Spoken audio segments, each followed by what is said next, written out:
nourishing meal. Should probably take like an hour. Sure. When she is finished, she sets the empty bowl down elsewhere and turns her attention towards you. Oh, well, I guess we talk to her now.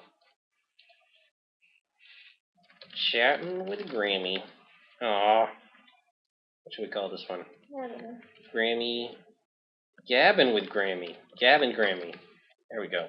Gavin Grammy. All right, let's talk to her.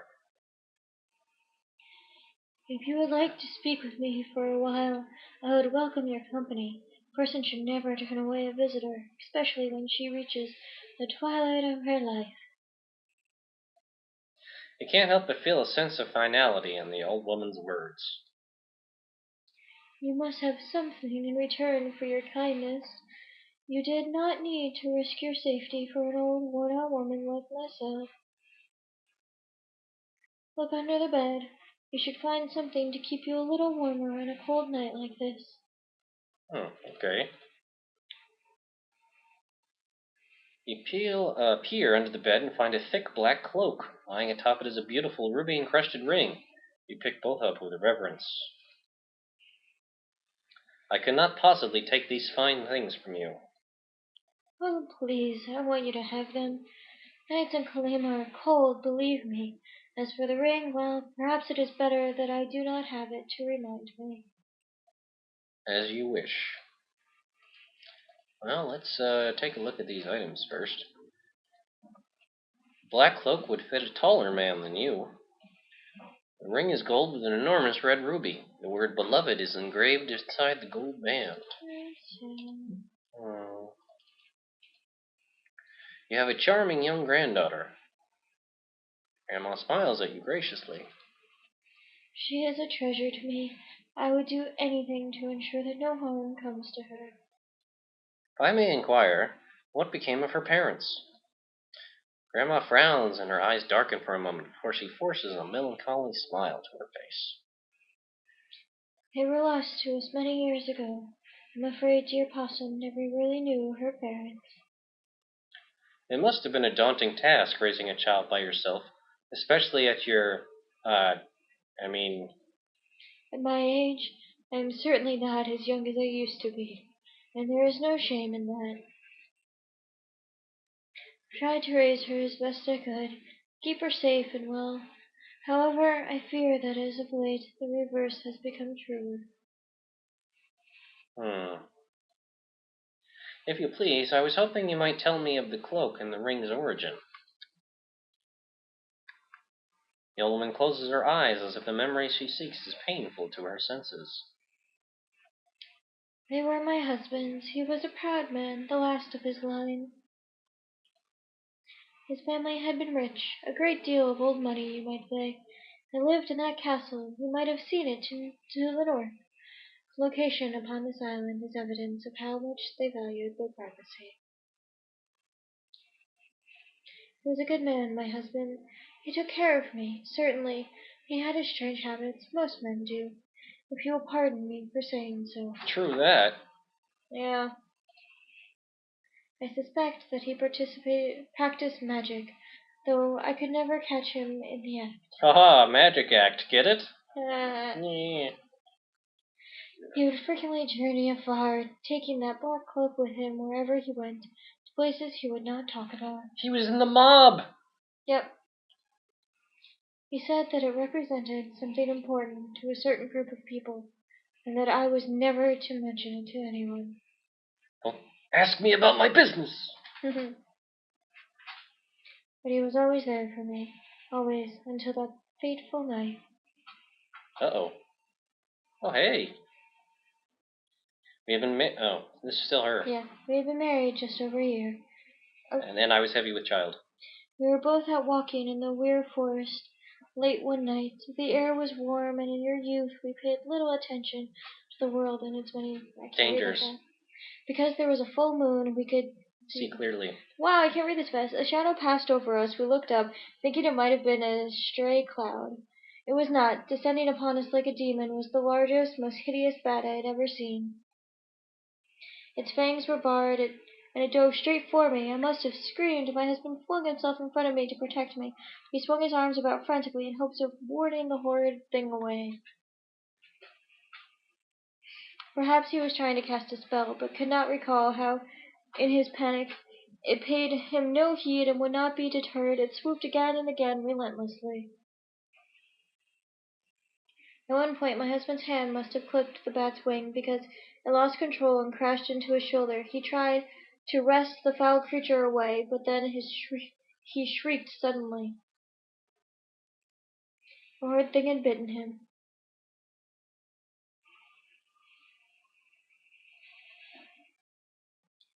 He never did recover from that incident. He just faded with each passing hour. Within 2 days of the attack, my husband had died. We buried him on his family plantation on the island. Sometimes, when I sleep, I can feel him watching over me, guarding me, protecting me. I think he is waiting for the time to come so we can be together always. The old lady seems to be dozing off. You can barely hear her final words. I miss him so. Telling the story has clearly taken a great deal out of her.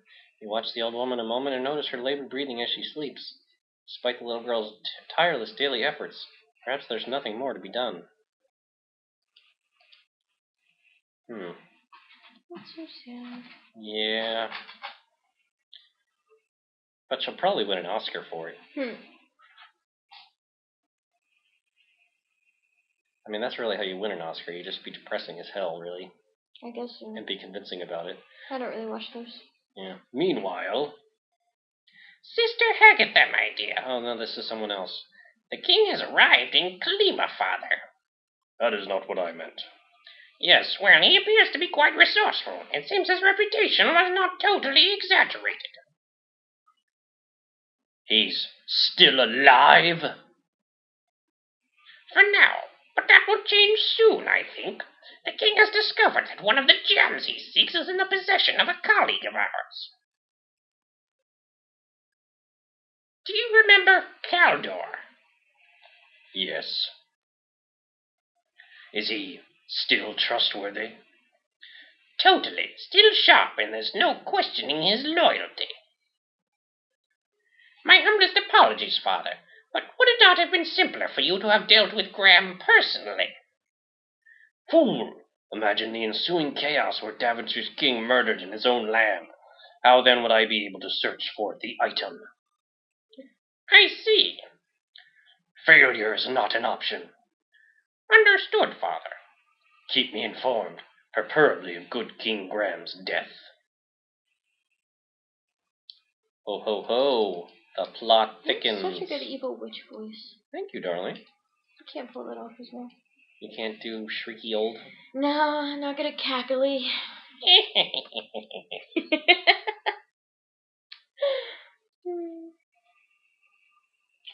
It just goes to show you, in another life I was a crotchety old woman.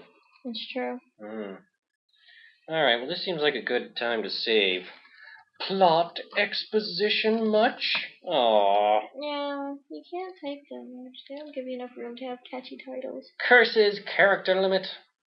Alright, well we've got... Oh, hey, we should probably put on that cloak, huh? So we look cool. With a flourish, you fling the black cloak around your neck and fasten it. Whoa! Fancy. Pretty slick. We look a little bit evil now, don't we? Ooh. No, the hat still. Yeah, the hat is still a little too festive. Yeah, you'd have to lose the hat. And the pants. I mean, teal blue. I mean, what are you doing, Graham? That with a red shirt, primary colors together. Poor King Graham needs a fashion consultant. Yeah. Alright, so, in case people hadn't gotten it earlier, what these are directions through the swamp. And each capital letter signifies a direction. South, north, west, west, north, south, west, south, southwest. So I never would have gotten that. It's one of those riddles where it's like, okay, that makes sense, but you have to be thinking in the right vein. I really didn't think swamp. Once you said swamp, I went, oh, okay. They kept hinting at the castle in the north surrounded by the swamp. The librarian talked about it. Yeah, it's not that obvious, but you get it if you think about it a while. That and if you just wander around long enough, you find nothing else to do and think, well, it must be the swamp. Yeah. Alright, so let's south, north, west, west, north. Let's do 5 at a time. So I think we actually have to enter the swamp first. I would say so. So let's see, south, north, west, west, north, was it? I think so. And we can check again. South, north, west, west, north, yes. Alright, so first direction would be south. And then north, supposedly back the way we came. But it's not. West, west, north. And then west. Twice. Yeah. West. I remember when you got lost in here the first time. That wasn't fun. No. North. And now north. Besides, I think these swamp scenes are just generic. This is a dreary, oppressive swamp. Everything here seems to be growing near foul-smelling water. Very little light manages to filter in through the thick canopy-like leaves from above. You feel your sense of direction wavering. You're no longer certain of your bearings. Yeah, it's like that last one. Yeah. Southwest, south, southwest. So southwest, south, southwest. Yep. Okay, think of it like a song. So south, west, south, southwest. no, south, southwest. That's what I said, south, southwest. What, are we going to do a who's on first sketch? No. Okay. I have a funny one for Hebrew, though. Oh, do they now? Yeah, I don't remember all of it, but me is who is me, he is she. Oh, yeah. Yeah. Oh, what's that? Yeah, it looks like a castle. From here, you cannot make out much detail. However, it is unquestionably a castle. Alright, this seems like a good time to save.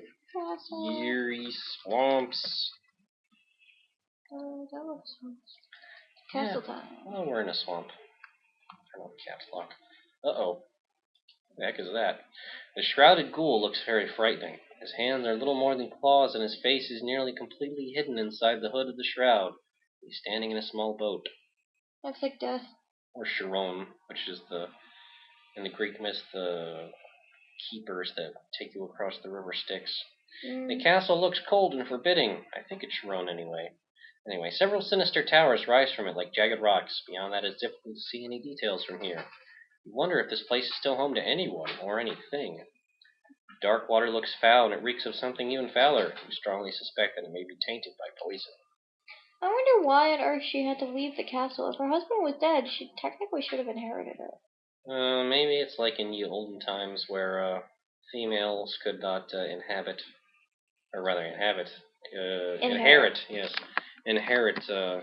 princely title or whatever. Anyway, take a lady out on the road. Yeah. The twisted stick forms part of an anchor for this boat. The small wooden rowboat looks rotted from exposure to the poison lake. Let's get in and die. I think she'd have that trigger cube with the poison. Let's talk to him. Boatman, I need passage. I said, I heard. Yeah, he's definitely not alive. Yeah. The ghoul's voice chills you to the bone. It speaks with a deep, resonating bitterness. You cannot make out a great deal of its face, but what you can see has the hairs on the back of your neck standing on end. Yes, you need to sound more bitter. In life, I would row this boat for the master. Long ago was my untimely death in these waters, but still I remember many things. Laughter, tears, joy, pain. That's kind of sad. Yikes. May I cross, Sir Boatman? You have come to raid the master's house. This I know, but care not about. You should be warned, though, the master is not what he once was. Never has this land known a kinder, more compassionate, and nobler ruler than he. But his fate has long since been decided. Down a dark path he now treads, and he feels naught for anyone nor anything, save for one other, and even that is a rare trait for a Nosferatu. You freeze. Neither the Door of Destiny nor Neptune mention this count as being undead. Uh-oh. If I may ask, Sir Boatman, How did this swamp come to be here? Is it natural?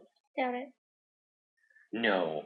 The ground you stand upon was once farming land and dwellings for the peasantry. How did it come to be like this? A score of years passed after the master died, and a great morass opened up, covering the surrounding land with slime and poisoned water. Once rich and fertile, now it is no longer. The Countess caused this? It is believed so, for why else would his own castle be spared? Ah, thank you, Sir Boatman. It's on a hill. Yeah, that's what I would think. Boatman has nothing more to say. I think you should pay him. Alright, what do we pay him with? Didn't we find gold coins? We did. These coins each have the distinctive face of their first king. They could have only come from the magic chest of Daventry. You can get more. Yeah, well, you got the coins are all genuine. Well, you got the reference, everybody. It's the Sharon equivalent. At least I think. Somebody correct me if my Greek myths are wrong. Anyway, here, have a gold coin, buddy. The boatman accepts your payment and motions for you to climb into the boat. I think if you just try to get in, he kills you. Which is funny, but I'm not going to do like a full death vid and all the ways you can die. I'm not interested. The shrouded ghoul paddles across the toxic lake to the shore on the other side. Hey! Ooh, thunder. Lightning. The area is cold and ominous. Up ahead, dark towers rise from a sinister castle. The path leading up to the entrance is lined with deadly thorns and thick brambles. Gnarled, twisted trees seem to reach out to anyone foolish enough to walk too close. Then again, maybe it's just your imagination. No, they'll attack you, I'm sure. This area is cold and ominous. Up ahead, dark towers rise from a sinister castle. I said that already. Oh. Yes. Okay. How you doing, boatman? The shrouded ghoul looks very frightening. His hands are little more than claws, and it's annihilate. Okay. Maybe we need to ask him about some things. Boatman has nothing more to say. Alright, well, did you see the brambles? Thorns and brambles are sharp. I think it's time for our sugar cube. After swallowing the magic sugar cube, you get a feeling of invincibility. Yay! The sharp thorns brush across your skin. However, instead of feeling intense pain, you only experience a slight tingling sensation. Evidently, the magic sugar cube did its job. Yay! And if we hadn't eaten it, we would have died. Fantastic! Yay! Always look before you leap. Oh, that's scary. Save! Goose!